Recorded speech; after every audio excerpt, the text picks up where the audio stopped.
మీ car EMI కట్టలేకపోతున్నారా? మీ car EMI మేము కడతాం. ఈ నెంబర్కి కాల్ చేయండి. నమస్కారం అమ్మ. నమస్తే సంగీత. అమ్మ, ఈ రోజుల్లో ఏ రిలేషన్షిప్ అయినా సరే ప్రధానంగా డబ్బుతో ముడిపడి ఉంది. అవును, కరెక్ట్. అంటే నిజమైన ఎమోషన్స్ ఎక్కడ కనిపించట్లేదు. డబ్బు ఉందా, ఓకే ఫైన్, నాకు ఆ పర్సన్ కావాలి. డబ్బు లేదా, నాకు ఆ పర్సన్ తో పని లేదు అని అంటున్నారు. అసలు దీన్ని మనం ఏ విధంగా చూసుకోవచ్చు అంటారు? నాకు మొన్న ఒక అబ్బాయి దగ్గర నుంచి ఫోన్ వచ్చింది తోడు నీడ గురించి. ఆ అబ్బాయి చేసే పని ఏంటంటే, వాడు ఉద్యోగం, నీ ఆదాయం ఏముంది అంటే నెలకి 5,000 వస్తుంది అన్నాడు. 5,000లో నీకే సరిపోదు, నీ భార్యకి ఏం పెడతావా అంటే మాక్సిమం 10,000 వేసుకోండి అన్నాడు. ఏం పని చేస్తావన్నా, ప్లాస్టిక్ సామాన్ల బండి నడుపుతాడు వాడు. వాడికి కూడా తోడు కావాలి, నిజమే, కాదని అనలేము. కానీ వాడిని ఎవరైనా పెళ్లి చేసుకుంటారా? ఎవరు చేసుకోరని నా మనసు నాకు చెప్తోంది. 30,000 అంటే ముఖం చూడాలి. ఆటో వాడు సంపాదిస్తున్నాడు ఈ రోజుల్లో 30,000 ఒక సంపాదన అంటుంటే, 5,000 సంపాదించేవాడిని ఎవరు చేసుకుంటారు? వాళ్ళలాంటి లేబర్ ఎవరైనా గోచి బస్సు నీ వెనకాల బండి దోసుకుంటే, అది కూడా ప్లాస్టిక్ సామాన్లు అమ్మేది లాంటిది కావాలి. కానీ ఎవరు రావట్లేదు ఈ రోజుల్లో. అందరూ అంతో ఇంతో చదువుకున్న వాళ్ళే వస్తున్నారు. ఒకప్పుడు తోడు నీడకి పేదవాళ్ళు కూడా వచ్చేవారు, లేబర్ వచ్చేవారు, పని మనుషులు లాంటి వాళ్ళు కూడా వచ్చేవారు. వాళ్ళకి ఫ్రీ ఉండేది, వాళ్ళ దగ్గర డబ్బులు తీసుకునే వాళ్ళం కాదు, ఫ్రీ భోజనం ఉండేది. వాళ్ళకి ఛాన్స్ అదే 500 కట్టక్కర్ల. వాళ్ళు కూడా 2-3 సార్లు వచ్చి రావడం మానేశారు. ఎందుకంటే వాళ్ళు ఈ గిన్నెలు తోముతూనే బతకాలనుకోవట్లే. ఇప్పుడు ఈ వీడు బండివాడు ఉన్నాడు, వీడిని చేసుకోవచ్చు, వీడిని చేసుకోవద్దు. అది దానికి కూడా ఊహల్లో ఎక్కడో ఉంటుంది.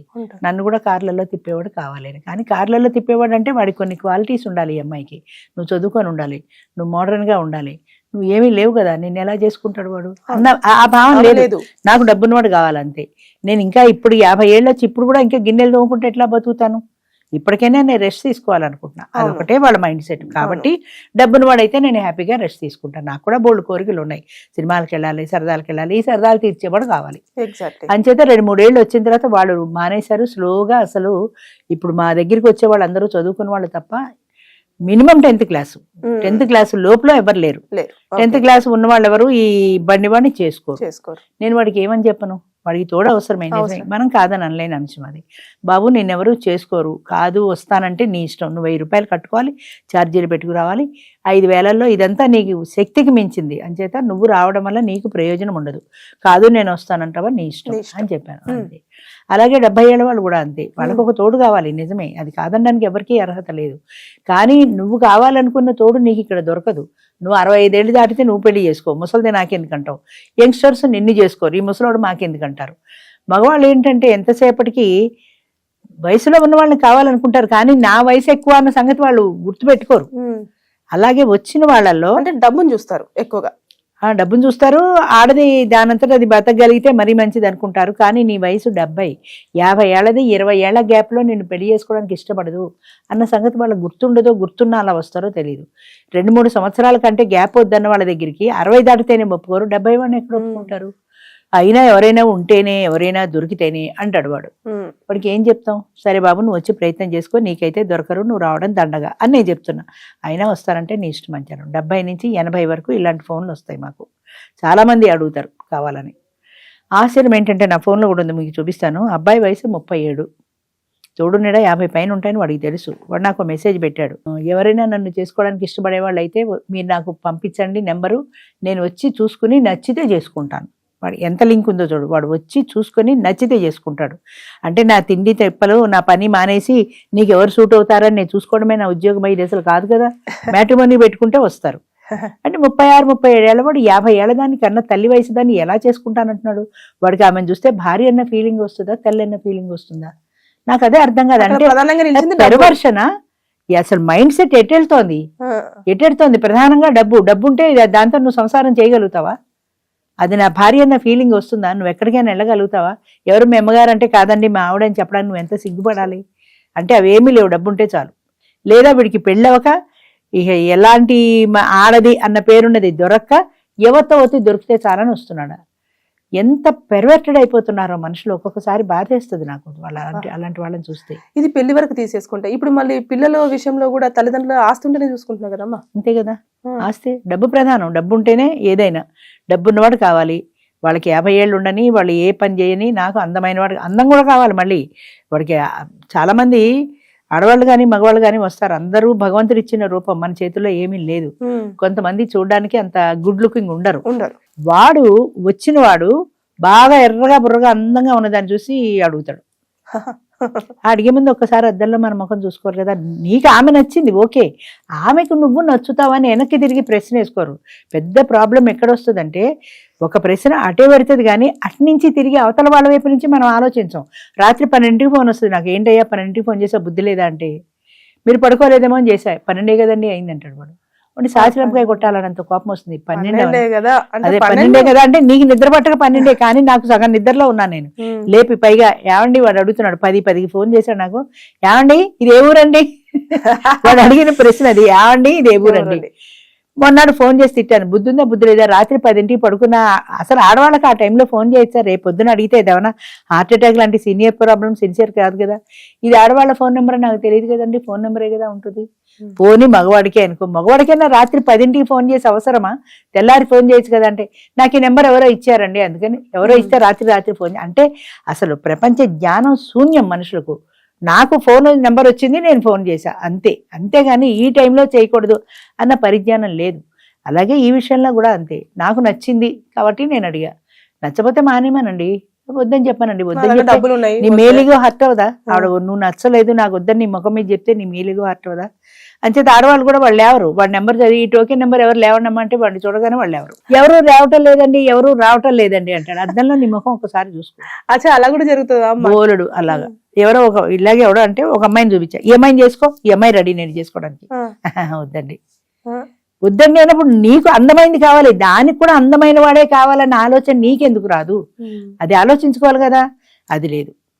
కొంతమంది డబ్బున్న వాళ్ళే కాదు మిడిల్ క్లాస్ వాళ్ళు కూడా ఉంటారు, అందరూ ఎర్రగా బుర్రగా ఉన్న వాడి దగ్గర ఇంత పెద్ద క్యూ ఉంటుంది, ఇంత పెద్ద టోకెన్లు ఇస్తారు ఈమె నాకు కావాలి అని. యావరేజ్ గా ఉన్న వాడి దగ్గర ఒక్క టోకెన్ ఉండదు, ఒక్కళ్ళు అడగరా. అంటే రెండు చూస్తారమ్మా, అందంతో పాటు డబ్బు రెండు చూస్తారు. అందం ప్రధానం, దాని తర్వాత ఆమె ఉద్యోగమో డబ్బో ఉంటే ఇంకా మంచిది, అది సెకండ్ అనుకో. ముందు ఫస్ట్ అందం ప్రధానం. నువ్వు కూర్చొని లేవలేవు, నీకు 65 ఏళ్ళు 70 ఏళ్ళు వస్తున్నాయి, ఈ అందగత్తం చేసుకొని నువ్వేం చేస్తావు, అది ఎక్కడో దుకాణం పెడుతుంది నీ ఇంట్లో, మనశ్శాంతి లేకుండా పోతుంది కదా. అంటే ఎర్రగా బుర్రగా ఉండాలి, అందంగా ఉండాలి, అందంగా ఉండాలి. ప్రతి వాళ్ళు అడిగేది ఇదే, అందంగా ఉండాలి. తప్పని నేను అంటే అందమైన భార్య కావాలని ప్రతి ఒక్కరికి ఉంటుంది, అందమైన భర్త కావాలని ప్రతి ఒక్కరికి ఉంటుంది, సహజం అది. కానీ దానికి ముందు మన స్థాయి చూసుకోవాలి కదా. నాకు ఒక ఫ్రెండ్ ఉంది, ఆవిడ ఏమడిగిందంటే, నాకు నా భర్త చనిపోయాడు, నాకు తోడు కావాలి. అమ్మ తోడు నేను ఇచ్చేది కాదు, మీటింగ్కి రండి, మీటింగ్లో చూసుకోండి. నాకు దామోదరరావు గారు లాంటి వాళ్ళు, దామోదరరావు అంటే మా భర్త, దామోదరరావు గారు లాంటి వాళ్ళు కావాలి. ఆయనే ఎందుకు అడుగుతున్నావు, ఆయన లాంటి వాళ్ళు ఎందుకు అడుగుతున్నావు, ఆయన మిమ్మల్ని టూర్లు అవి తిప్పుతారు కదా. నేను అన్నాను, దామోదరరావు గారు లాంటి వాళ్ళు ఎందుకు, దామోదరరావు గారే ఉన్నారు నాతో పాటు కారులో వచ్చే ఇంటికి, నిన్ను పరిచయం చేస్తాను. ఆయన ఓకే అంటే అదే క్షణంలో నేను వెళ్ళిపోతాను, నిన్న ఆయన ఓకే అంటే నేను వెళ్ళిపోతాను. అయితే ఆయనకి కొన్ని క్వాలిటీస్ ఉన్నాయి, అంటే ఆయన కోరుకున్న వ్యక్తికి కొన్ని క్వాలిటీస్ కావాలి. బాగా పొడుగ్గా ఉండాలి, నువ్వు 5 అడుగులు ఉన్నావు, ఆయన మెడ దండయ్యాలంటే స్టూల్ వేసుకుంటే గానీ అందరు ఆయన. 2 బాగా చదువుకున్నది కావాలి, నేను MA MD చదివాను, నువ్వు 10th క్లాస్. ఆయన చదువుకున్నది కావాలనుకున్నప్పుడు 10th క్లాస్ దాన్ని ఎలా చేసుకుంటాడు. అనర్గళంగా మాట్లాడగలగాలి, నేను అనర్గళంగా ఏ టాపిక్ అయినా మాట్లాడతాను, ఇదే కాదు ఏదైనా మాట్లాడతాను. నాకు మాట్లాడమంటే భయం అండి. నాకు 70 ఏళ్ళు పైన ఉన్నాయి, నేను ఇప్పటికీ ఫంక్షన్స్లో డ్యాన్సులు చేస్తాను, అందరం కలిసి డ్యాన్స్ చేస్తాం, నేను చేయగలను. నాకు డ్యాన్సులు రావండి, నేను స్టేజ్ ఎక్కనండి, మైక్ పట్టుకు మాట్లాడమంటే నాకు భయం. మరి ఏ క్వాలిటీ చూసి పెళ్లి చేసుకుంటాను నేను, అది తెలియలేదా. నీకు ఆయన కావాలి కానీ ఆయనకు నువ్వు నచ్చుతావా లేదా అన్న క్వశ్చన్ లేదు, నాకు ఆయన కావాలి అంతే. ఏమవుతుంది, అర్థమైపోయింది రాలేదనుకో, అసలు వస్తే ఆయన ఒప్పుకుంటాడా అంటే ఆయనకి నచ్చిన క్వాలిటీస్ నాలో ఏమున్నాయి అని ఒక్కసారి వెనక్కి తిరిగి ప్రశ్న వేసుకోవాలి కదా. అది ఉండదు, నాకు ఆయన నచ్చాడు బస్ అంతే. అంటే అవతల వ్యక్తి గురించి ఆలోచించే ఒక సంస్కారం లేదు మనుషుల్లో. ఇది ఒక చిన్న ఎగ్జాంపులే కానీ ప్రతి వాళ్ళు రాత్రి 10కి 12కి ఫోన్ చేసేవాడైనా అంతే, అందరూ అంతే, అదే పరిస్థితి. రిలేషన్షిప్లు అన్నీ కూడా డబ్బుతోటే ముడిపడున్నాయి, అందులో ఎలాంటి అబద్ధమో లేదు. ఎక్కడో ఒకళ్ళో ఇద్దరో ఉంటారు, నాకు డబ్బు అవసరం లేదు, నేను మనిషిని ఇష్టపడి వచ్చాను కానీ మనిషిగానే కోరుకున్నాను, నాకు డబ్బుతో పని లేదన్న వాళ్ళని వేళ్ల మీద లెక్క పెట్టచ్చు. 300 మంది వచ్చారు మొన్న, నాకు డబ్బు అవసరం లేదండి అంటారు. ప్రతి వాళ్ళు స్టేజ్ ఎక్కి నన్ను బాగా అర్థం చేసుకునే మనిషి కావాలండి అంటారు. నాకు నవ్వు వస్తుంది, నిన్ను అర్థం చేసుకునే మనిషి కావాలి, నువ్వు ఆయన ఎంతవరకు అర్థం చేసుకుంటావు, అది లేదా. ఆయన నన్ను అర్థం చేసుకోవాలనే కానీ నువ్వు తిరిగి ఆయన అర్థం చేసుకోగలవా, అది లేదు. నన్ను అర్థం చేసుకునే మనిషి అంటే ఇవాళ సినిమా అంటే సినిమాకి తీసుకెళ్ళకపోతే వాడు అర్థం చేసుకోనట్టే. సింపుల్గా ఈ ఒక్కటి చాలు, ఈ ఒక్క ప్రశ్న చెప్పారంటే దానికి ఎవడూ రాడు, ఎలా వస్తాడు. నన్ను అర్థం చేసుకునే మనిషి కావాలి, నన్ను బాగా అర్థం చేసుకుంటే చాలండి అంటారు. ఇక్కడ నా దగ్గర స్టేజ్ మీద చెప్పినప్పుడు అక్కడికి వెళ్ళాక నీకేమొస్తుంది, నీకు ఎంత ఉంది, మాకు ఒక బ్యాంకులో పనిచేసే ఆమె ఉంది మెంబరు, ఎవరో అడిగితే ఆమె చెప్పాను, ఆయన ఆఫీసులు అన్నీ మాట్లాడదామంది. మొన్నాడు ఆఫీస్కి వెళ్ళాడు. ఆవిడ 3 ప్రశ్నలు వేసింది. ఒకటి, నీ ఆస్తి ఎంత, ఓకే, అది నీ ఒక్కడికైనా అందులో వాటాలు ఏమన్నా ఉన్నాయా, ఒకవేళ అంటే పిల్లలకి ఏమైనా షేర్ ఉందా, ఒకవేళ వాటాలు పోతే ఆ ఆస్తి వాల్యూ ఎంత, నీ వాటాకు వచ్చే ఆస్తి వాల్యూ ఎంత, ఈ 3 ప్రశ్నలు అడిగింది. ఇంకా ఆయన ఇంకా జవాబు చెప్పాలా, వచ్చేసాడు. నువ్వు ఉన్నావా, తిన్నావా, నీ పరిస్థితి ఏంటి అని నా మంచి చెడ్డలు ఏమి అడగలేదు ఆమె. ఆస్తి నాకెందుకమ్మా అని వదిలేశాడు అంతే. అలాగా డబ్బు కోసం చేసుకునే వాళ్ళు చాలా మంది ఉన్నారు. మన వంక పెట్టడం కాదు, కానీ డబ్బు ప్రధానం. మనకే 50-60 ఏళ్ళు వచ్చే ఎన్నాళ్ళు బతికి చేస్తాము. ఏదో ఇంత అలానే లోయర్ క్లాస్ అది ప్లాస్టిక్ బండి వాడిని చేసుకోమంటలా నేను, నీకు ఏదో ఫుడ్ పెట్టి కలిగితే చాలు కదా, ఏ మోటార్ సైకిల్ మీద ఓ సినిమా తీసుకెళ్తే చాలు కదా, కార్లోనే తిరగాలి, మంచి బంగ్లా కావాలి, మంచి ఇల్లు కావాలి, నేను వంట చేయను, వంట మనిషి, పని మనిషి పెట్టి నన్ను పువ్వులాగా రోజుకొక చీర కట్టుకొని నేను సోఫాలో కూర్చుంటే ఇలా అలంకరించుకొని ఆయన చూసి ఆనందించాలి అంతే.